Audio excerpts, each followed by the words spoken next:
Right, so today we're diving deep into something pretty fascinating.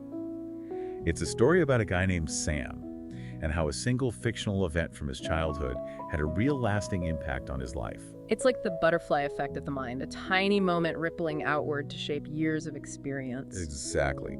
And we'll be exploring that ripple effect, how these early experiences, even those we just observe on screen, can shape our perceptions in ways we don't even realize. And what's so interesting about Sam's story is how it highlights the power of visual storytelling, especially during childhood.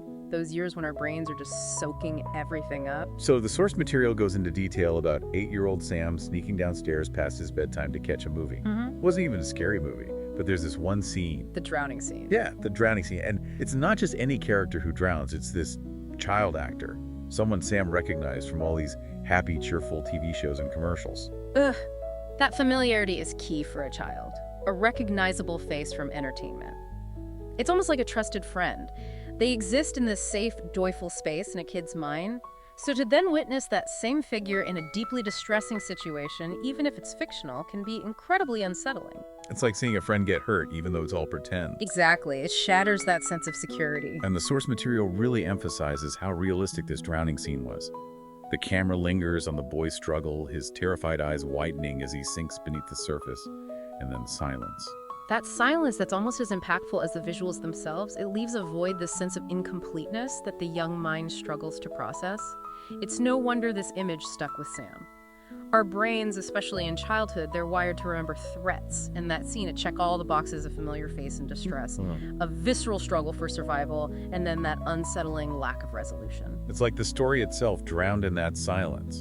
And 8-year-old Sam was left to deal with the emotional fallout. And this is where it gets really interesting, because as Sam gets older, he tries to rationalize it, tell himself it was just a movie. But the feeling lingers. Because our emotional memories, they don't always follow logic, do they? They bypass our rational mind and lodge themselves deep within our psyche. That's so true. And for Sam, it wasn't just a fleeting memory. The source material says that every time he saw that actor on TV, in a commercial anywhere, it brought back that feeling of dread. Shows he used to love became almost painful to watch. That's a classic example of what we call vicarious trauma. Even though Sam didn't experience the drowning firsthand, witnessing it, particularly at that age, was enough to trigger a traumatic response in his brain.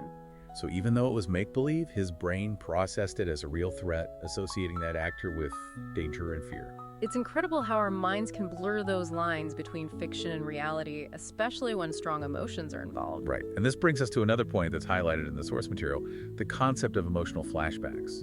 Now, these aren't like the vivid, full-blown flashbacks you might see in movies. They're more subtle, sudden surges of emotions and sensations that are linked to a past trauma. So it's not necessarily a visual replay, it's more like a feeling. Exactly. And they can be triggered by seemingly unrelated things, a specific sight, a sound, even a smell. It's like our senses have this direct line to those past moments of fear or anxiety. Precisely. And the source material gives a particularly striking example of this in Sam's adult life. He ends up working on film sets surrounded by the very medium that triggered his initial trauma. You'd think he'd be desensitized to it by then. You would think so, wouldn't you? But there's this one scene described in the source material that brings everything rushing back. He's helping to set up for a shoot involving an actress in a flowing gown sinking slowly underwater. Oh, wow. And even though it's a controlled and safe environment, his anxiety goes through the roof. So even though he knows it's not real, it's triggering that same fear response. It's a classic emotional flashback. The visuals of the woman sinking, the smells of the water, the equipment, these sensory cues, they act like a bridge connecting him to that childhood terror of the drowning scene. It doesn't matter that it's a different situation. His brain is reacting to those primal cues. Exactly, those deeply embedded associations with danger. It's like his subconscious is screaming, danger. Remember this. This is bad. Even though logically he knows he's safe. And it's in these moments when our rational mind and our emotional memory clash that we see just how powerful and persistent the impact of early trauma can be. Absolutely. And this brings us to a turning point in Sam's story. Years later, he's scrolling online and comes across a news article. The actor, the one from the drowning scene, has died. Oh. And not in any kind of dramatic or tragic way, a peaceful passing in his sleep, according to the source material. But for Sam, it's like this huge emotional upheaval. He feels grief, anger, even a bizarre sense of validation. It doesn't make logical sense. Not at all. But his mind is trying to make sense of it, to find a connection where there might be none, this childhood fear, this specter that's haunted him for years. It suddenly feels confirmed, as if his 8-year-old self was right to be afraid all along. It's like his subconscious is saying, see? I told you this person was dangerous. Even though it's completely irrational, Right. it highlights how our minds seek patterns and connections, even when they might be completely illogical or based on faulty assumptions. It's part of our survival instinct, our need to make sense of the world and protect ourselves from perceived threats. So then that night, after reading about the actor's death, something incredible happens. Sam has a dream. He dreams of drowning. Yes. And it's so real, so terrifying that he wakes up gasping for air, his heart pounding. It's like his subconscious is finally screaming at him, deal with this. It's like his mind needed that dream, that intense feeling of actually drowning, to finally understand that he needs to confront this fear head on. It's a powerful image, isn't it? The thing he's feared all these years, triggered by a fictional event, ultimately becomes the catalyst for his potential healing. Exactly. It's like his subconscious is saying, you've avoided this long enough, it's time to face it. So what does Sam do? He embarks on this quest. He starts researching the actor's life almost obsessively. He reads interviews, watches old clips, tries to piece together who this man really was, and what does he discover? Something incredibly poignant. The actor himself had a childhood fear of water. Talk about a full circle moment. It really is. Think about the layers here. Sam, haunted by a fictional portrayal of drowning, discovers that the actor embodying that fear shared the same fear in real life. Wow. It speaks to the power of shared human experience, how even through the artifice of acting, genuine emotions can resonate and leave a lasting impact. It's this incredible revelation that even our heroes, the people we admire on screen, are human too. They have fears, insecurities, and vulnerabilities just like the rest of us. And this realization is huge for Sam. It's like a key unlocking something in his mind. It allows him to recontextualize his own fear. It's no longer this irrational monster lurking in the shadows. It's something understandable, even relatable. And this leads to an amazing moment of self-discovery for Sam. He decides to confront his fear head-on in a way he never thought he could. He decides to watch the movie. The very movie that started it all. Exactly. He finds it online, sits down, ready to face his childhood nightmare. And you know what? He gets through it. He does. And not just gets through it. The source material says he felt a sense of peace, even closure. It's like watching that scene, knowing the actor himself had faced his own fears, allowed Sam to do the same. It's a beautiful example of how understanding the context of our fears, both our own and those of others, can be a powerful tool for growth and healing. It's like he's reclaiming that memory, stripping it of its power. Precisely. And this brings us to a really important point about this deep dive, don't you think? This isn't just about a fear of drowning. It's about how we carry our past with us sometimes, without even realizing it. The way a single event, even a fictional one, can shape our perceptions, our choices, our entire outlook on life. And it makes you wonder, what are we holding on to? What seemingly insignificant moments from our own past might be influencing us in ways we don't fully comprehend? That's the power of Sam's story, isn't it? It's a reminder to examine our own narratives, to explore those formative experiences that might still be whispering to us from the shadows. Because sometimes facing those shadows, understanding where they come from, is the key to stepping into the light. Beautifully put, and as we reflect on Sam's journey, one question lingers. What happened to that childhood joy, that sense of wonder that was so intertwined with those TV shows before the drowning scene? That's the real heartbreaker, isn't it? That feeling of innocence lost. But the source material ends on a hopeful note after years of avoiding those shows. Sam decides to watch an episode of his favorite one, the one that used to bring him so much joy. He finds himself smiling. The fear is gone, replaced by a quiet sense of closure and perhaps a flicker of that old joy rekindled. It suggests that even when our experiences leave scars, they don't have to define us. We can find healing, reclaim those lost parts of ourselves, and rediscover the beauty and wonder that life has to offer. It's a powerful reminder that even though we can't change the past, we can change how we relate to it. We can choose to let it control us, or we can choose to learn from it, grow from it, and ultimately move forward. And that, I believe, is the true essence of Sam's story. It's a testament to the resilience of the human spirit, our ability to confront our fears, and our capacity to heal even from the deepest wounds. It's almost like by facing that fear, by watching that movie and understanding the actor's own struggles, he was able to rewrite the ending of his own personal narrative. It's a beautiful way to put it, like he finally integrated that fragmented childhood experience into a more complete understanding of himself and the world. It's giving me chills just thinking about it. But okay, let's zoom out a bit. This deep dive has been a roller coaster of emotions. And And it's really got me pondering some bigger questions.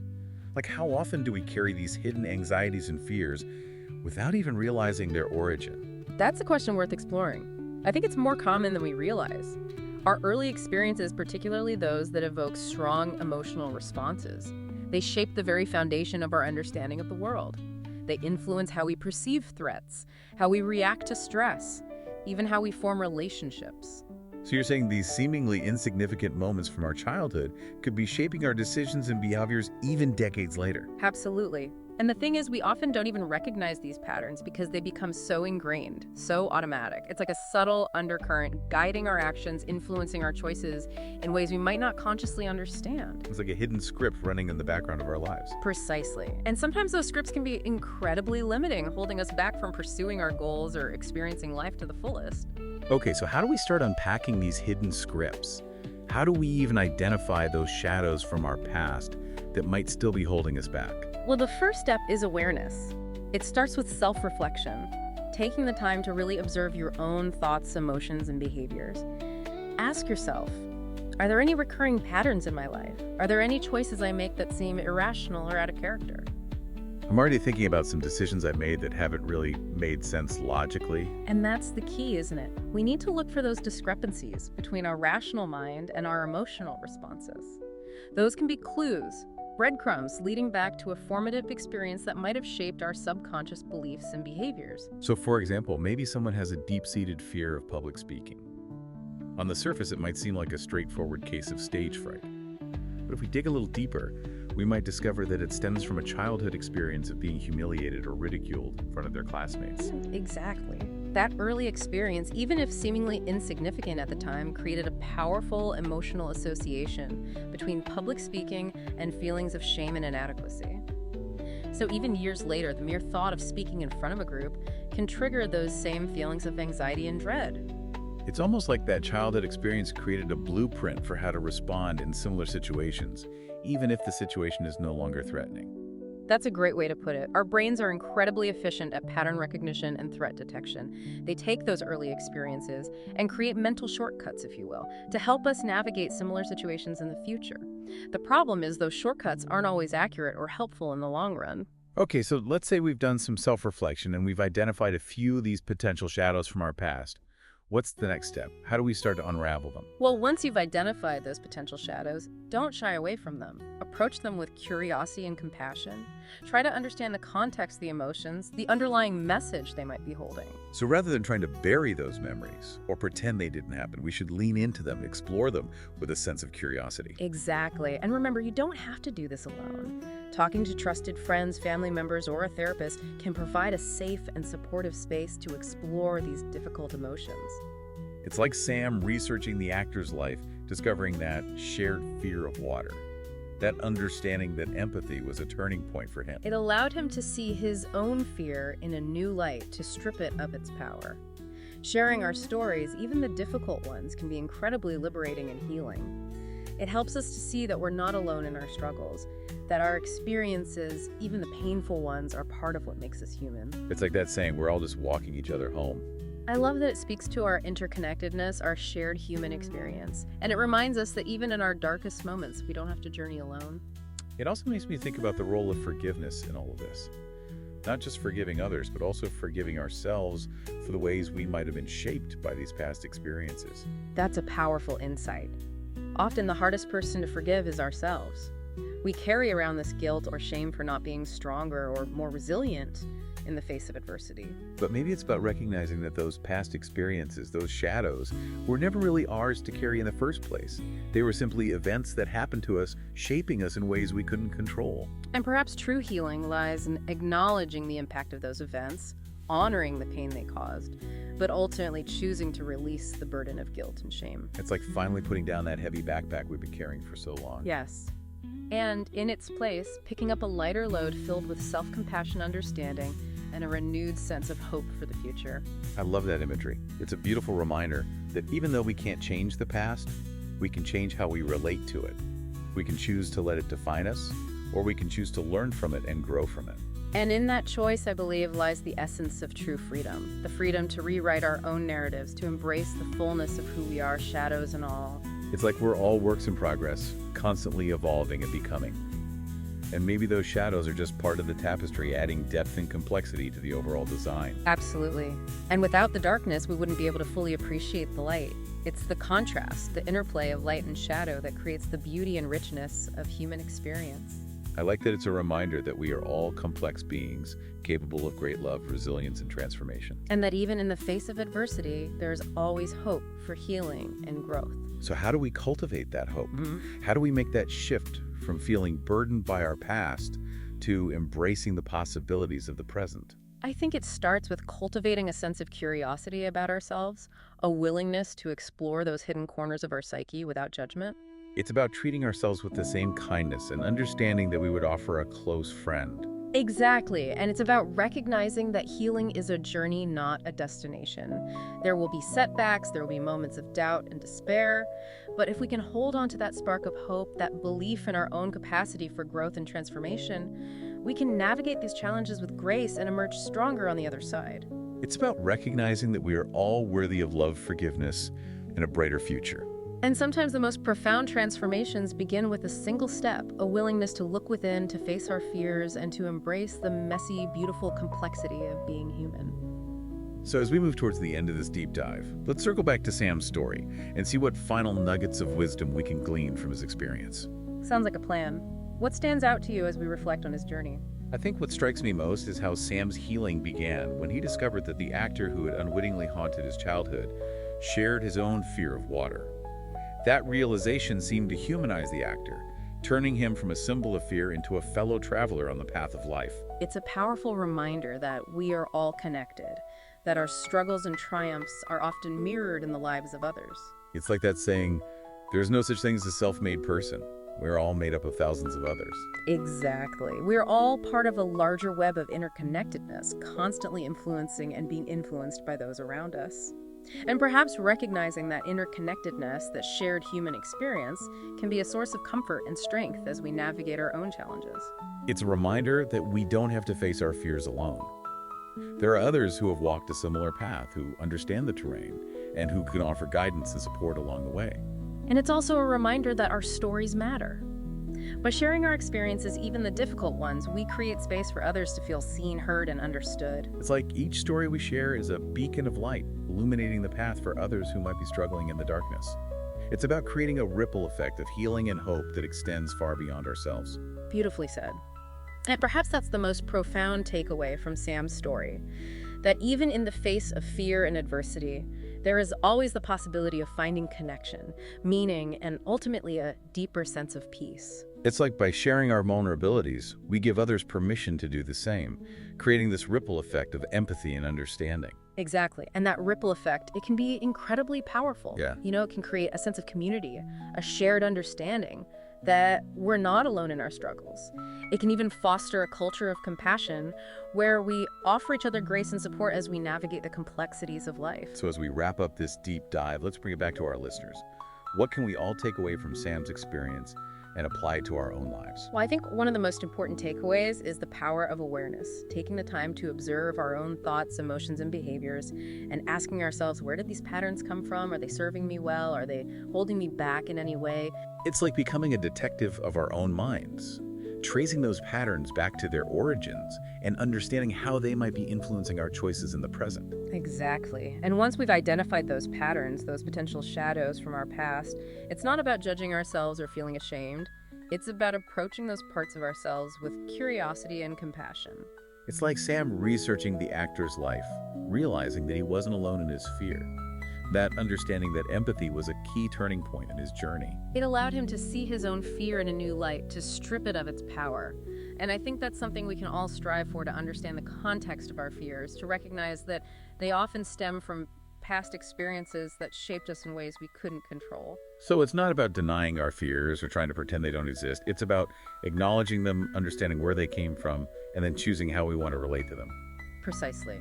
We can choose to let them control us, or we can choose to learn from them, grow from them, and ultimately move forward. It's about recognizing that we are not our fears, that we are so much more than the sum of our past experiences. And I think it's also important to remember that healing is a process, not a destination. There will be setbacks, there will be moments of doubt and despair, But if we can cultivate a sense of self-compassion, if we can offer ourselves the same grace and understanding that we would offer a loved one, we can navigate those challenges with greater resilience and emerge stronger on the other side. It's like learning to be our own best friend, our own biggest cheerleader, even in the face of adversity. Exactly. And it's about remembering that we are never alone. There are always people who care about us, who want to support us, who want to see us thrive. Whether it's a therapist, a trusted friend, a family member, or a support group, there are always resources available to help us through those difficult times. So to wrap up this deep dive, let's leave our listeners with a final thought-provoking question. If you could go back and talk to your younger self, what words of wisdom would you offer? What would you want them to know about the journey ahead? About the power of resilience, the importance of self-compassion, and the incredible capacity for healing that resides within each and every one of us? That's a beautiful question, and I think it's one that each of us needs to answer for ourselves. But if I could offer one piece of advice, it would be this. Be kind to yourself. You are worthy of love, forgiveness, and a brighter future. And remember, even in the darkest of times, there is always hope. And on that note, we'll leave you to ponder those words of wisdom and to explore those hidden corners of your own mind with curiosity and compassion. Thanks for joining us on this deep dive. And remember, the journey of self-discovery is a lifelong adventure.